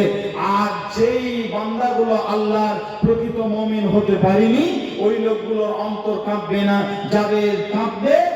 আর ওই যে মেশিনটা কাঁপছে ওটা যেমন সাইলেন্সার দিয়ে ধোঁয়া বাইর হচ্ছে, মানুষের মধ্যে যারা মুমিন হবে তাদের অন্তর যেমন কাঁপবে, ওই মেশিনটার মতো সাইলেন্সার দিয়ে যেমন ধোঁয়া বাইর হচ্ছিল, ঠিক একইভাবে মুমিনের মুখ দিয়ে সদা সর্বদা সুবহানাল্লাহ, আলহামদুলিল্লাহ, আল্লাহু আকবার, আল্লাহর জিকির বাইর হবে। আলা বিযিকরিল্লাহি তাতমাইন্নাল কুলুব। জি ভাই, কথা বুঝতে পারছেন কি পারছেন না? কথা খারাপ লাগছে? তাহলে একটু সামনে চলুন, দ্বিতীয় পয়েন্টটা নিয়ে আলোচনা করি, তারপর তৃতীয় পয়েন্ট হালকা বলবো, তারপর ছেড়ে দেব ইনশাআল্লাহ।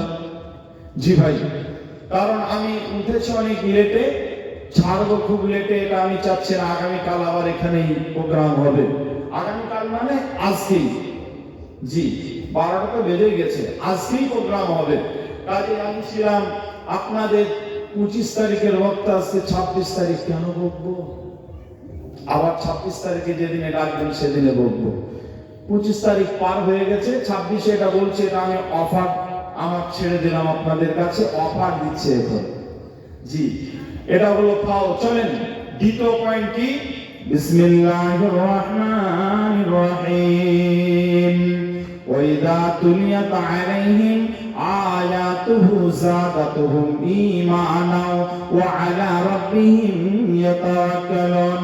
মুমিনের বৈশিষ্ট্য হবে, দ্বিতীয় নাম্বার গুণ, আল্লাহ সুবহানাহু ওয়া তাআলা বলছেন মুমিন যারা হবে তারা কোরআন শুনবে, কোরআনের তাফসীর শুনবে, হাদিসের ব্যাখ্যা শুনবে, আর ওই লোকগুলোর ঈমানটা পূর্ণ হয়ে যাবে।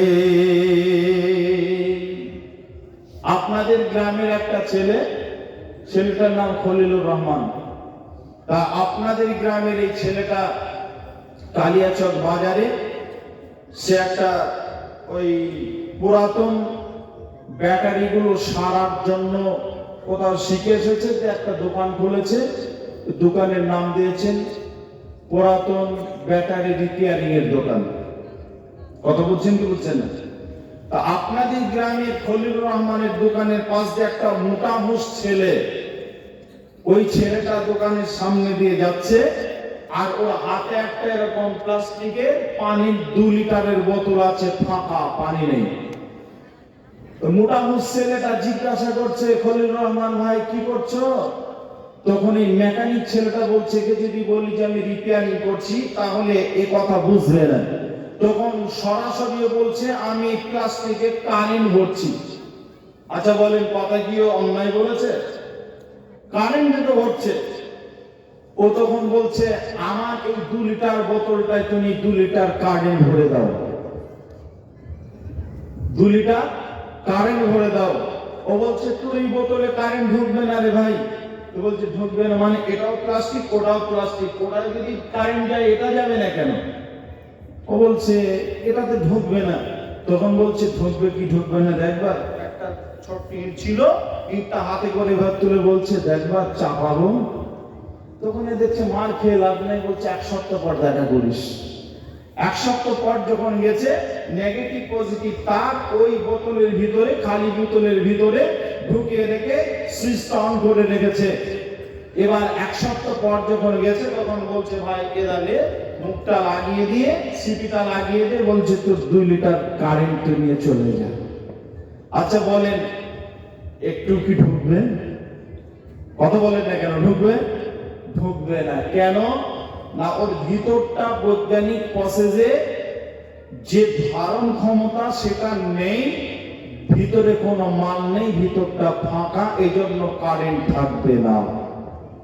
আর এই ব্যাটারিটা যদিও কারেন্ট ধরে রাখতে পারছিল না, চার্জ ধরে রাখতে পারছিল না, কিন্তু রিপেয়ারিং করার পর যে মালটা বাতিল ছিল সেটা ফেলে দিল, আবার বৈজ্ঞানিক প্রসেসে নতুন মালটা সেখানে লাগিয়ে দিল, অ্যাসিড দিয়ে চার্জ দিয়ে দিল, ফুল চার্জ হয়ে গেল। এবার এ মাইক চালাবে, আপনার টোটো টানবে, আরো বড় বড় আপনার গাড়িগুলো স্টার্ট নেবে, সব কাজে করতে পারবে। কিন্তু যদি চার্জ না থাকে, যদি খারাপ থাকে, তাহলে কিন্তু পারবে না।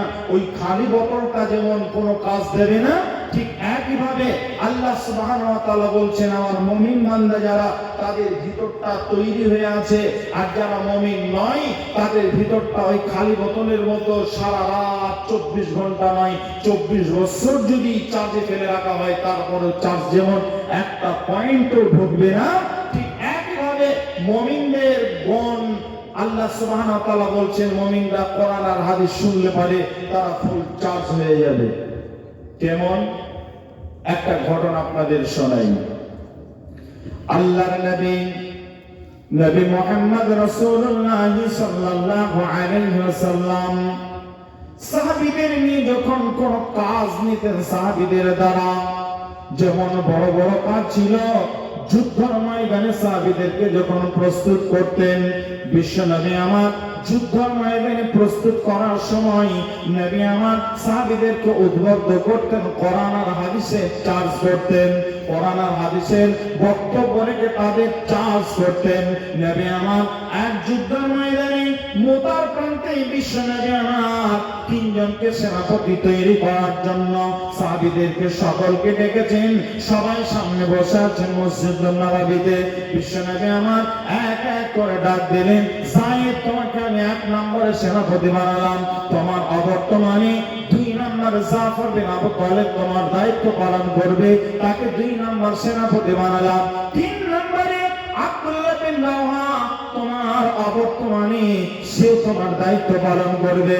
এরকম ভাবে নবী আমার 3 জনকে নিযুক্ত করার পর 4র্থ নম্বরে একটা কথা বললেন, তোমাদের প্রয়োজনে 3 জনের পর 4র্থ নম্বরে কাউকে একজন তোমাদের মধ্য থেকে প্রয়োজনে বানিয়ে নেবে। নবীজির কথা মতো তার পর বুঝতে কোনো অসুবিধা হলো না। নবীজির এই কথাটা শোনার পর তার কোনো বুঝতে অসুবিধা হলো না। নবীজি বলতে চাইলেন, 3 জনকে সেনাপতি বানিয়েছি, এরা 3 জন কেউ জিহাদের ময়দান থেকে ফিরবে না, অতএব এরা 3 জন শাহাদাত বরণ করবে। 4র্থ নম্বরে যাকে দায়িত্ব দেওয়া হবে, ওই পতাকা, বিজয়ের পতাকা উড্ডীন করে নিয়ে চলে আসবে। আল্লাহর নবী আমার বললেন, রে যায়েদ তুমি বাড়ি যাও, তোমার আত্মীয় স্বজনের সঙ্গে শেষ দেখা করে এসো। আব্দুল্লাহ বিন রাওহা এবং জাফর বিন আবু তালেব তুমিও যাও, তুমি বাড়িতে গিয়ে শেষ দেখা তোমার আত্মীয়দের সঙ্গে দেখা করে এসো। আমার স্ত্রী আছে, তোমার ছোট্ট ছোট্ট বাচ্চা আছে, তাদের সঙ্গে দেখা করে এসো। জাফরটা কে ছিল? ইয়া রাসূলের আপন চাচার ছেলে, চাচাতো ভাই ছিল যায়েদকে। আর জাফরকে আল্লাহর নবী যখন বললেন, জাফর এবার আল্লাহর নবীর কথা মতো বাড়ির দিকে যেতে শুরু করলেন। বাড়িতে যাওয়ার পর দেখছেন তার স্ত্রী যেন পবিত্র কোরআন তেলাওয়াত করছে। জাফর এবার কি বলছেন? পড়িতে আছো গো বিবি পবিত্র কোরআন, পড়িতে আছো গো বিবি পবিত্র কোরআন, একটি বারের মতো মোর কথা শোনো, এ খবর তবু কাছে দিতে আসিলাম, এ খবর তবু কাছে দিতে আসিলাম, হুজুরিয়া দেশে আমি জিহাদে চলিলাম। নারে তাকবীর! আল্লাহ নবী বলছেন, রে জাফর শোনো, তুমি বাড়িতে যাও। রাসূলের কথা মতো তিনি বাড়িতে গেলেন। বাড়িতে যাওয়ার পর স্ত্রী পবিত্র কোরআন তেলাওয়াত করছেন। স্ত্রীকে বললেন, পবিত্র কোরআনটা বন্ধ করো, রাসূল তোমার কাছে আসতে বলেছেন, আমি এসেছি, কিছু কথা তোমাকে বলছি, তুমি শুনে নাও। জাফরের স্ত্রীকে আল্লাহর নবীর সাহাবী জাফর বলছেন, রে আমার প্রিয়তম অর্ধাঙ্গিনী শুনে নাও, আমাকে রাসূল সেনাপতি নির্বাচন করেছেন। আগে যতগুলো জিহাদ হয়েছে, যুদ্ধ হয়েছে, প্রত্যেকটা যুদ্ধের ক্ষেত্রে একজনকে সেনাপতি বানিয়েছেন, একজন করে সেনা কমান্ডার বানিয়েছেন। কিন্তু এই যুদ্ধ ময়দানটা এত ভয়ঙ্কর, এই যুদ্ধের ময়দানে তিনজনকে সেনাপতি বানানোর পর রাসূল চতুর্থ নম্বরে কাউকে বানিয়ে নেওয়ার কথা বলেছেন। অতএব বিশ্বনবী বলেছেন জাফরের আগে একজন রয়েছে, পরে একজন রয়েছে। একজনের দায়িত্ব দেওয়া হলো, সে যখন দায়িত্ব পালন করতে করতে সে যখন শহীদ হয়ে যাবে, দ্বিতীয় জন তার দায়িত্ব পালন করবে। জাফরে যায়েদ যতক্ষণ বেঁচে থাকবে ততক্ষণ পর্যন্ত সে দায়িত্ব পালন করবে। তার অবর্তমানে তুমি দায়িত্ব পালন করবে, আর তোমার অবর্তমানে আব্দুল্লাহ বিন রাওয়াহা দায়িত্ব পালন করবে। আর আব্দুল্লাহ বিন রাওয়াহা আর অবর্তমানে তোমাদের কাউকে উপযুক্ত মনে করে বানিয়ে নিও, তার উপরে দায়িত্বটা দিয়ে দিও, সে যেন এই বিজয়ী পতাকা নিয়ে আসতে পারে। আল্লাহ নবীর এই কথা মতো আমি এসেছি। অতএব নিশ্চিত আমি এটা প্রত্যেকটা সাহাবীর কাছে পরিষ্কার হয়ে গেছে, আমি জাফর এই জিহাদের ময়দান থেকে বেঁচে ফিরতে পারবো না। এই কথাটা বলছেন কি না স্বামী স্ত্রীর মধ্যে কথা চলছে, ছোট্ট ছোট্ট বাচ্চা ছিল, ওই বাচ্চাগুলো তারাও কথা শুনছিল। আল্লাহর নবীর স্ত্রী, আল্লাহর নবীর সাহাবীর স্ত্রী এই কথাগুলো বলতে বলতে এক পর্যায়ে বলছেন, ও আমার প্রিয়তম স্বামী, আমি কোনো তোমার প্রতি দাবি রাখছি না, আল্লাহর রাস্তে তোমাকে আমি ক্ষমা করে দিলাম, কিন্তু একটা কথা আমি বারবার ভাবছি, এখন আমার স্বামীকে চোখের সামনে দেখছি, এটা আমার স্বামী, আমাকে পৃথিবীতে কেউ খারাপ নজরে দেখবে না, আমার দিকে কেউ খারাপ মন্তব্য নিয়ে কোনো বাজে কমেন্ট করবে না, বাজে কথা বলবে না। আমার স্বামী যখন দুনিয়া থেকে শাহাদাত বরণ করবে, আমার স্বামী যখন মৃত্যু হয়ে যাবে, তখন আমি যেন পৃথিবী সব চাইতে নিকৃষ্ট মানুষে পরিণত হয়ে যাব, মানুষের নজরে খারাপ হয়ে যাব। এরকম কথা চলছে। আর ওই বাচ্চাগুলো পাশে ছিল, ওই পাশে বাচ্চাগুলো বলছে, আব্বু গো তুমি তো চলে যাবে, কিন্তু একবারের মতো আমাকে ওই মহব্বতের ওই আদরের একবার কোলে নিয়ে আদরটা একবার দিয়ে দাও। ছেলেগুলো এই কথা বলছে। একটা ছেলে পটপট করে কথা বলে, বয়স তার 3 বছর। ওই 3 বছর 2.5 বছরের ছেলেটা, 3 বছর 3.5 বছরের ছেলেটা বলছে, আব্বু গো আমি আপনাকে ছাড়া কোনোদিন ঘুমাই না, আপনি আমাকে গোসল দিন, আপনার কাছ থেকে আমি গোসল করিয়ে নিই, আপনার হাত থেকে আমি খাইয়ে নিই, আজ থেকে আমাকে খাইয়ে দেবে, আপনার দায়িত্বটা কি পালন করবে, আমি কার হাতে খাবো, আমার আব্বুকে পৃথিবীতে থাকবে, আমি কি কাউকে আব্বু বলে আর পৃথিবীতে ডাকতে পারবো না। আসেন আপনাকে একবার আব্বু বলে ডেকে নি, আমার জানটাকে শান্ত করে নি, আমার জীবনটাকে শীতল করে নি, একবার আমাকে আদরের চুম্বনটা দিয়ে দিন, একবার কোলে তুলে নিন, আপনাকে আমি আব্বু বলে আপনার গালে চুম্বন দিয়ে দিই, এটাই আমার স্মৃতি হিসাবে থেকে যাবে, কিয়ামতের দিন জান্নাতে দেখা হবে। এই কথাটা যখন নিজের ছেলের সঙ্গে যখন এই কথোপকথন চলছে, তখন জাফরের মনে একটা হঠাৎ করে প্রেমে একটা খবর চলে এলো, জাফর রে আর সময় অতিবাহিত করো না। আল্লাহ রাব্বুল আলামিন বলেছেন, ইয়া আইয়ুহাল্লাযীনা আমানু মা লাকুম ইযা কিলা লাকুম ফিরু ফি সাবিলিল্লাহি সাকালতুম ইলাল আরদি আরাদিতুম বিল হায়াতিদ দুনিয়া। তুমি কি দুনিয়ার এই মাল মহব্বত পেয়ে, সন্তান সন্ততি পেয়ে আল্লাহ রাব্বুল আলামিনের কাছে আশাকে কি তুমি বিলম্ব করে দেবে? অতএব শুনে নাও, এই দুনিয়ার মহব্বতে পড়ে আল্লাহ এবং তার রাসূলকে নারাজ করে দিও না। অতএব রে জাফর আর সময় অতিবাহিত করো না। আল্লাহ রাসূল যদি তোমার উপরে নারাজ হয়ে যান, তাহলে আল্লাহ নারাজ হয়ে যাবেন, আর আল্লাহ যদি নারাজ হয়ে যান, তোমার গোটা পৃথিবীর কেউ তোমাকে আর রাজি করতে পারবে না, আল্লাহকে কেউ রাজি করাতে পারবে না। অতএব আর এখানে একটা সেকেন্ডের জন্য তুমি অপেক্ষা করো না। এবার সামনের দিকে একটা বারবার ভাবছেন আর সামনের দিকে যেতে শুরু করেছেন। ছোট্ট বাচ্চাটা সামনে আগিয়ে গিয়ে রাস্তাটা তার পাটাকে জড়িয়ে ধরে, তার মাজাটা জড়িয়ে ধরে বলছে, আব্বু গো আজকে এতিম সন্তান হয়ে গেলাম, আজকের পর থেকে আর কোনোদিন কাউকে আব্বু বলে ডাকতে পারবো না। আমি এমন একজন হতভাগা সন্তান, আর আমার বাপকে কোনোদিন আব্বু বলে ডাকতে পারবো না। আপনি আমাকে একবারের মতো আব্বু ডাকটা শুনিয়ে যান। আপনি আমাকে যেভাবে আদর করতেন, যেভাবে আপনি আমাকে কোলে নিতেন, ওইভাবে ওই কায়দাতে কোলে নেন। আপনি আমাকে একবার খাইয়ে দেন, আমি শেষ খাবারটা আপনার হাত থেকে খেয়ে দুনিয়া পেয়ে বেঁচে থাকতে চায়।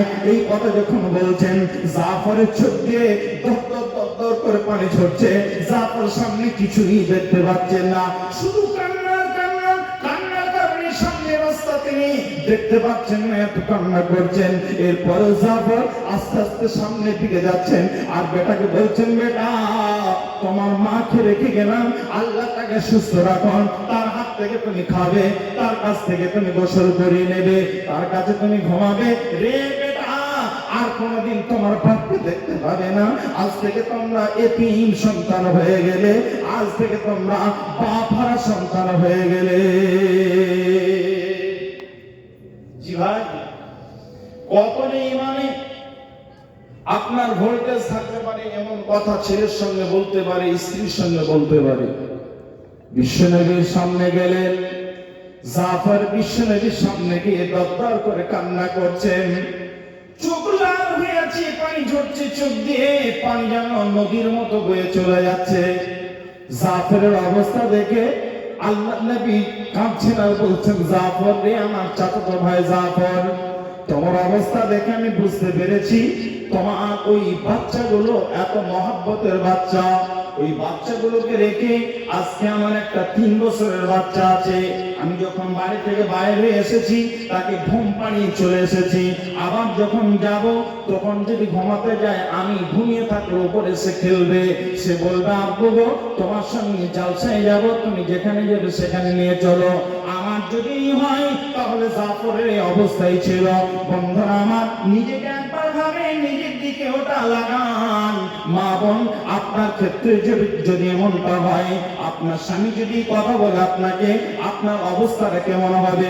জাফর এই দিনে রাসূলের সামনে গিয়ে কাঁদছেন আর বলছেন, আল্লাহ নবীর সামনে ঢুকরে ঢুকরে কাঁদছেন, চোখ যেন আপনার পানি ঝরে চলে যাচ্ছে, ঝর্ণার মতো পানি ঝরে চলে যাচ্ছে। আল্লাহ নবী অবস্থা দেখে বলছেন, জাফর তোমার অবস্থা পৃথিবীর কেউ না জানতে পারলে আল্লাহ আমাকে জানিয়েছেন, অতএব জাফর রে, এর নাম হলো দুনিয়া। দুনিয়াতে তুমি কষ্ট অনুভব করবে, কষ্ট পাবে, তবে আখিরাতটা তোমার মঙ্গলময় হবে, আখিরাতটা তোমার সুখময় হবে। জাফর শোনো, আজকে এই ময়দানে তুমি যাবে, তোমার এই সন্তানগুলোর প্রতি যে মায়া মহব্বত, এগুলোকে ত্যাগ করে তুমি যাবে। তোমার স্ত্রীকে বিধবা বানালে, তোমার সন্তানদেরকে এতিম বানিয়ে চলে যাচ্ছ। জাফর দুনিয়া ছেড়ে যাবে, আল্লাহ তোমার জন্য জান্নাতকে বরাদ্দ করে দেবে। জি ভাই, এই ছিল সাহাবীদের অবস্থা। আমি আপনাদের কাছে একটা ঘটনা শোনালাম, এরকম শত শত ঘটনা আছে। আল্লাহ রাসূলের কথা শুনে, কোরআন শুনে, রাসূলের মুক্তি বা কোরআন শুনে, হাদিস শুনে তাদের ঈমানকে পূর্ণাঙ্গ করেছিলেন, একদম ঈমান পূর্ণ হয়ে গেছিল। যেমন মা বোনরা রান্না করেন হাঁড়িতে করে, দুটো হাঁড়ি যদি পাশাপাশি রান্না চাপান, একটাতে যদি আপনি 2 লিটার দুধ দিয়ে দেন, 1 লিটার 2 লিটার দুধ দেন, আর একটা পাত্রেই যদি, আর একটা হাঁড়িতে যদি 2 লিটার পানি দেন, দুটো একসঙ্গে জাল দেবেন। জাল যখন দেবেন, তলে যত তাপ লাগবে, দুধের বৈশিষ্ট্য হলো সে উপরের দিকে উঠলে উঠলে পড়ে যাবে। কথা ঠিক না বলুন?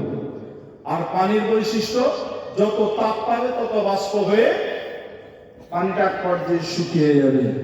যারা আল্লাহর মুমিন বান্দা যারা হবে, ওই মানুষগুলো আল্লাহ তাআলার কোরআন শুনবে, ইসলামের এই ছোট্ট ছোট্ট ঘটনাগুলো শুনবে, হাদিসগুলো শুনবে, তাদের ঈমান বৃদ্ধি পাবে। আর যারা আল্লাহর মুমিন বান্দা হতে পারবে না, তাদের ঈমান পূর্ণ হবে না, তাদের ঈমানটা শুকিয়ে যাবে, তাদের ঈমান বলতে কিছুই থাকবে না।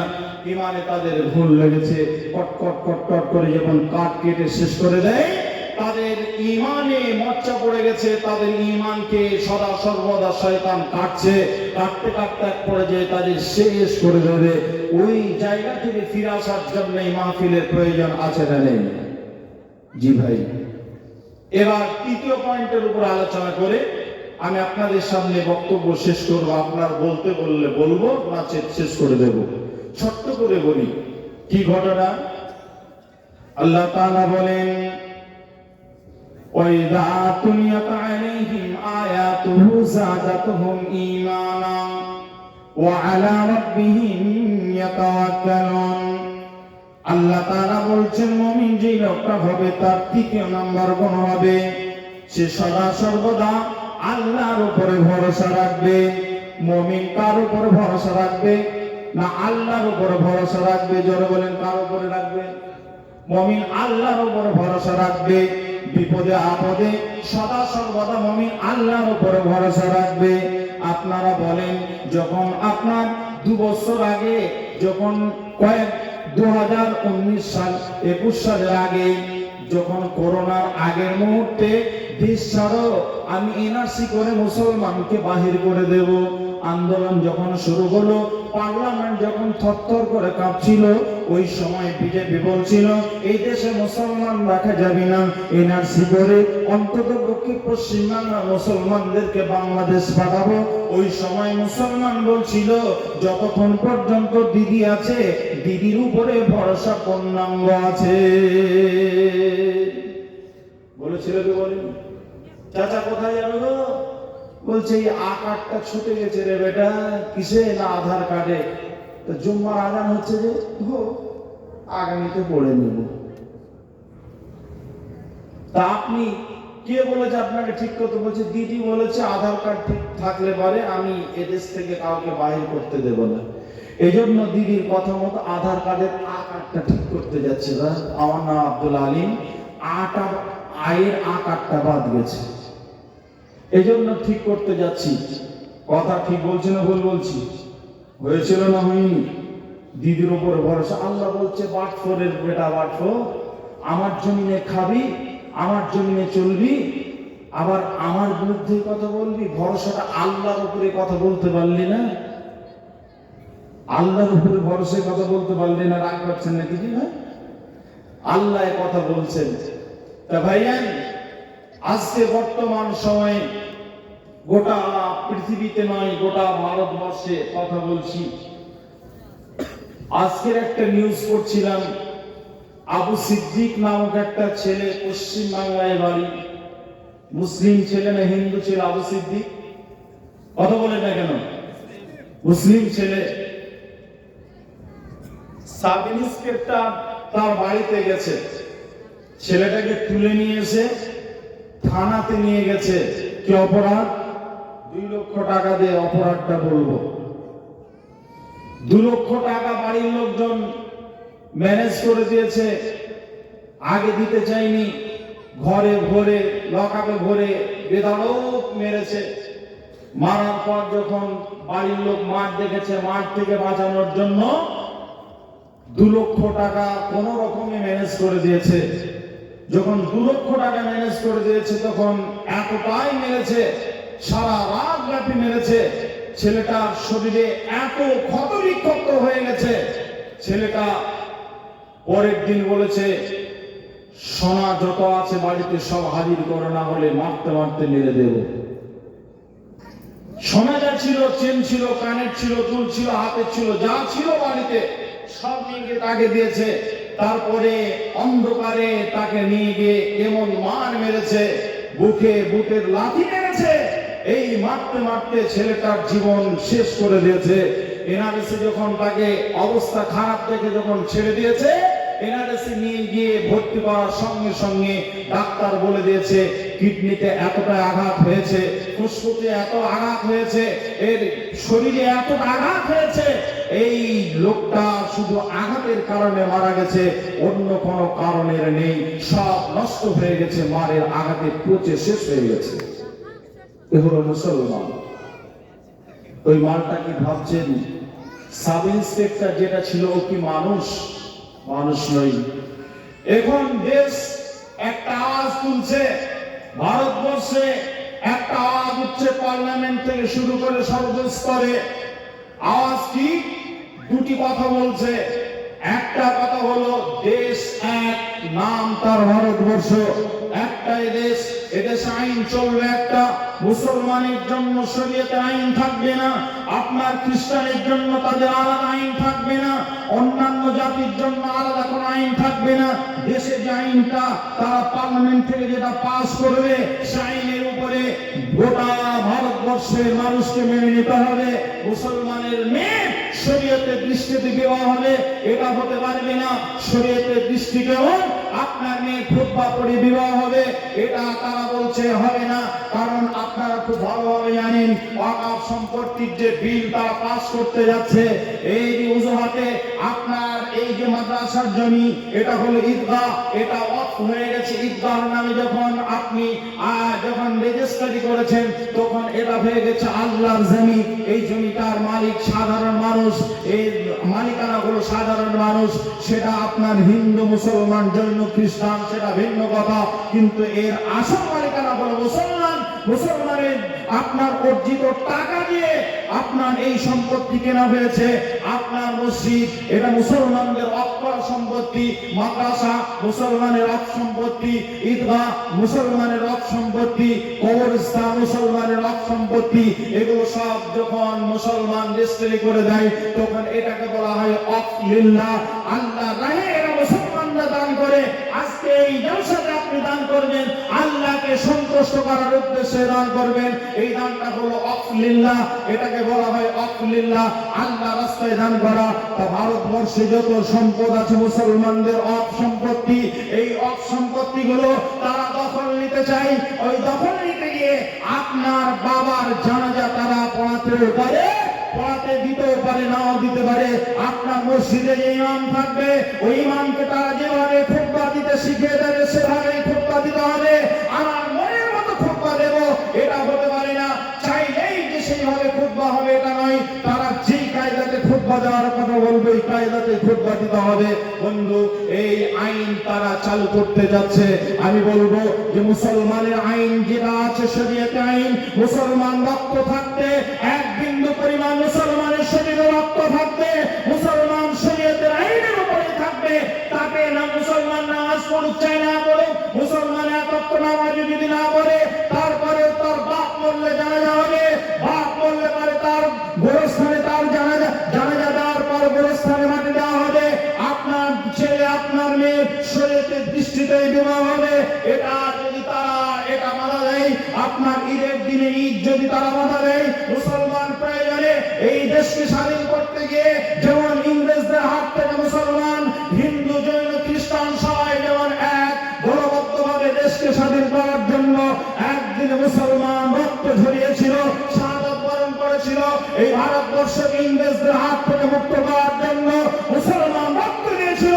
৫৭,০০০ মুসলমান একদিনে জীবন দিয়ে এই দেশকে মুসলমান স্বাধীন করেছিল।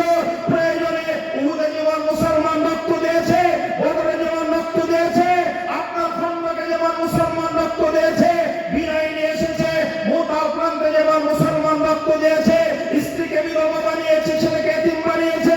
প্রয়োজন হলে এই দেশ মুসলমানের আইন শরীয়তের আইনে থাকার জন্য, মুসলমান কোরআনের আইন মানার জন্য, মুসলমান হাদিসের উপর আমল করার জন্য, প্রয়োজন হলে আবারও রক্ত দেওয়ার জন্য মুসলমান প্রস্তুত আছে। কথা ঠিক না ভুল? প্রয়োজনে আবারও রক্ত দেওয়ার জন্য আমরা মুসলমান প্রস্তুত আছি। সরব যেটা ভাবছে সেটা হবে না। এদেশ আমার বাবার ছিল, আমার বাবারই থাকবে। তুমি কোথা থেকে এসেছো তোমার চিন্তাটা তুমি আগে করো। তুমি এদেশের নাগরিক কিনা সেটা তুমি আগে প্রমাণ করো, আমাকে প্রমাণ করা লাগবে না। যখন আপনার এনআরসি নিয়ে যখন খুব আন্দোলন চলে, বিরাট প্রতিবাদ, বিরাট পদসভা, বিভিন্ন রকম মিছিল মিটিং যখন চলে, ওই সময় প্রতিবাদ করেছিলাম। মুসলমান, হিন্দু, খ্রিস্টান সবাই প্রতিবাদ করেছিল। সব মানুষ কিন্তু খারাপ নয়।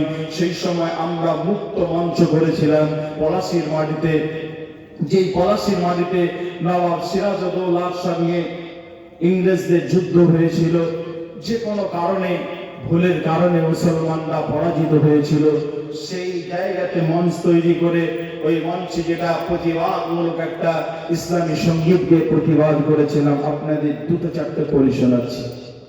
কি বলেছিলাম ওই দিনে প্রতিবাদ করেছিলাম?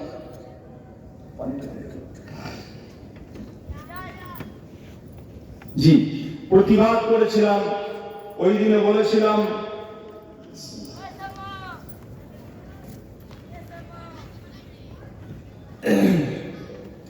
যে কথাটা বলেছিলাম সেই দিনে সেটা ছিল ঠিক এরকম বিশ্ব নবী শিষ্য মারা, বিশ্ব নবী শিষ্য মারা নেই কমাদের ভাই, আল্লাহর হুকুম মানব মরা নবীজির তরিকায়।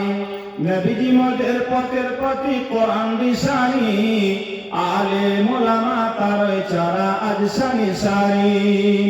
সরকার দেখায় ভাই এই নার্সির দ্বারাই, সরকার দেখায় ভাই সিএর দ্বারাই, এম্পায়ারের দ্বারাই এই ভারতে বেঁচে থাকা তোদের অধিকার নেই। কেন দেশ স্বাধীনের সময় তোরা রক্ত দিলি না, আজ কি করে বলেস তোরা ভারত আমার মা?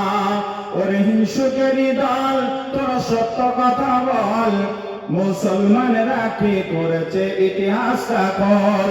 সব জেনে ঘুম পার পরে ভান করে ঘুমাস না, আলেমেরা ঘুম ভাঙিয়ে দেবে খুলবে মুখস্থানা। জোরে বলি নারে তাকবীর। এভাবে অনেক লম্বা একটা কথা প্রতিবাদমূলক বলেছিলেন। ভাইয়া আমি আপনাদের কাছে মুসলমানদের মধ্য থেকে আল্লাহর নৈকট্য লাভের জন্য বিনা হিসাবে জান্নাত তারাই যাবে যারা মুমিন। আল্লাহ তাআলা বলছেন মুমিনের 5টা গুণে গুণান্বিত হতে হবে। নাম্বার 1 আমি আলোচনা করলাম, মুমিন হতে গেলে পারে আল্লাহর ভয়ে আপনার অন্তর কাঁপবে। নাম্বার 2 আল্লাহ রাব্বুল আলামিনের কোরআন আর হাদিস শুনে মুমিনের ঈমান বৃদ্ধি পাবে। নাম্বার 3 মুমিন সদা সর্বদা আল্লাহর উপরে ভরসা রাখবে।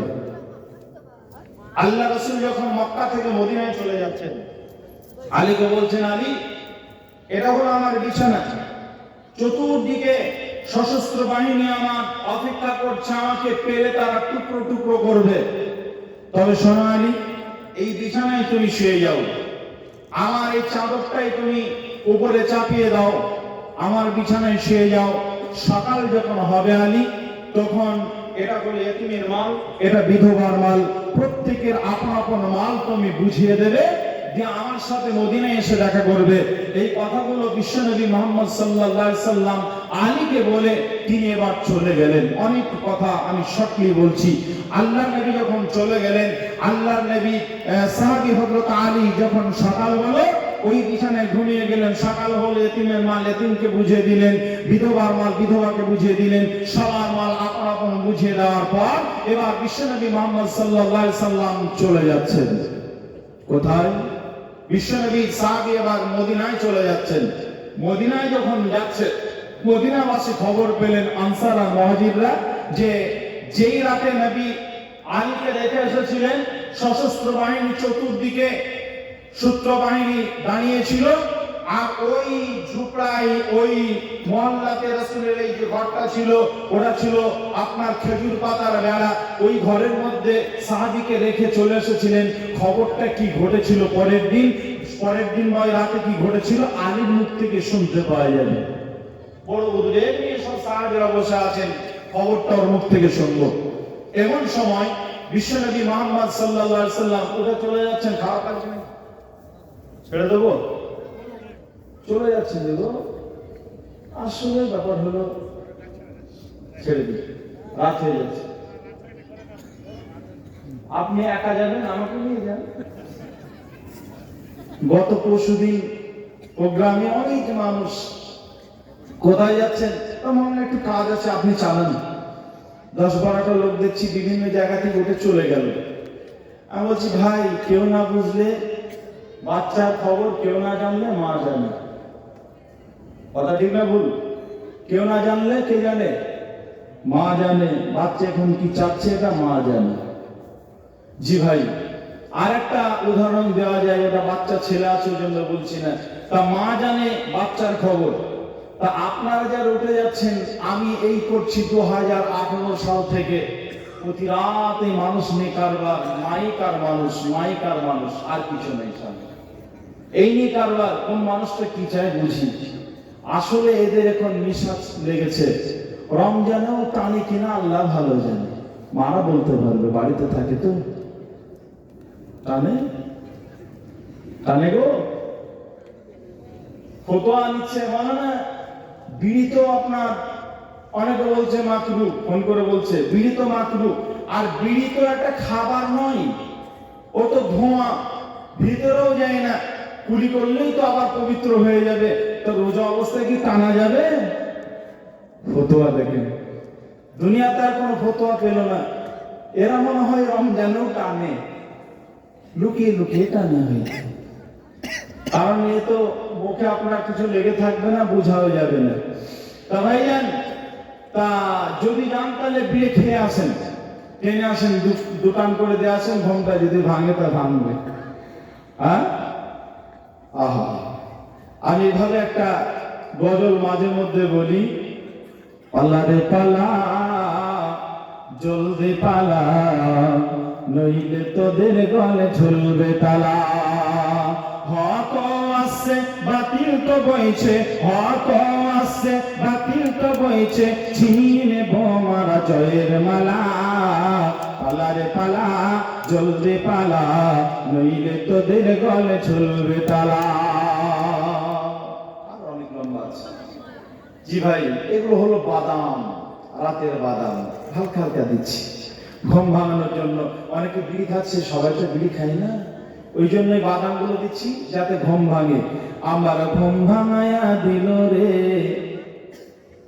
সেদিন বলছি আপনাদের এই জয়ন্তপুরে বহু মানুষ, আমরা যে আপনাদের ঘুম পেয়েছে, তা ঘুম কি করে ভাঙবো? আমি শুধু এইটুকু বলেছি, আমার ঘুম ভাঙায়া দিল রে। সামনে থেকে বলছি মরার আমার চাহা। কারণ যারা গান গায় তাদের দোয়ারি থাকে পাশে, বল আহা, তা আমি বলছি আহা, তারা কি হাসি না হাসছে, সুবহানাল্লাহ। ঘুম ভেঙে গেল।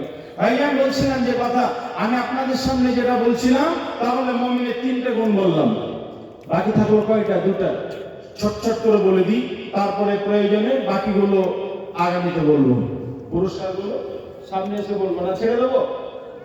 আচ্ছা, ছেড়ে দিই, রাত হয়ে যাচ্ছে, অনেক রাত হয়ে গেল। তাহলে আমি 3টে আপনাদের সামনে আলোচনা করলাম। এই 3টের পিছনে, প্রত্যেকের পিছনে বাস্তব উদাহরণ আছে, প্রত্যেকটার পিছনে। যেমন একটা কথা আপনাদের বলি, আগের বক্তা যিনি ছিলেন উনি নামাজ সম্পর্কে অনেক কথা বলেছেন। মুমিনের 4 নাম্বার গুণ হলো, আল্লাহ বলছেন আল্লাযীনা ইকিমুনাস সালাহ, মুমিন যারা হবে তারা নামাজে পাবন্দী হবে। ইন্নাস সালাতা কানাত আলাল মুমিনিনা কিতাবাম মাওকুতা। আল্লাহ বলছেন যখনই তারা আযান শুনবে, মা বোন পুরুষ সবাই মিলে আযানের টাইম হয়ে গেছে, মানে আযান হয়ে গেছে, ওয়াক্ত চলে এসেছে, বাকি কাজ ছেড়ে দিয়ে আপনাকে নামাজটা পড়ে নিতে হবে। যারা পড়লো এরা হলো মুমিন, এরাই মুমিন। আল্লাহ তাআলা এর ব্যাপারে আবার হাদিস নিয়ে এসেছেন, অনেক হাদিস নিয়ে এসেছেন আল্লাহ রাসূল, এবং আল্লাহ তাআলা কোরআনে আরো অনেক আয়াত নিয়ে এসেছেন। আমি এগুলোর কথা আর বলছি না। নামাজ যে পড়বে আর যে পড়বে না, তাদের মধ্যে পার্থক্য আল্লাহ রাসূল বলেছেন, বাইনাল আবদি ওয়া বাইনাল কুফরি। জি, শেষ করে দিলাম। আমি আপনাদের কাছে আপনারা যেভাবে বলবেন সেভাবে শেষ করব। তবে মা বোনদের কাছে পিছনে কেউ দাঁড়িয়ে যান, 2 জন দাঁড়িয়ে যান। মা বোনরা, আপনাদের কাছে একটা অনুরোধ রাখবো, আজকে বাদাম কেনার জন্য যা পয়সা নিয়ে এসেছিলেন সবগুলো দিয়ে যাবেন। 10 টাকা, 20 টাকা, 50 টাকা, 100 টাকা, যার কাছে যা আছে। গভীর রাত আপনি নিয়ত করবেন, আল্লাহ আমি এই নিয়তে দান করছি। কারণ মুমিন হওয়ার জন্য 5 নম্বরে যে বৈশিষ্ট্য, আল্লাহ তাআলা বলছেন আল্লাযীনা ইকিমুনাস সালাহ ওয়া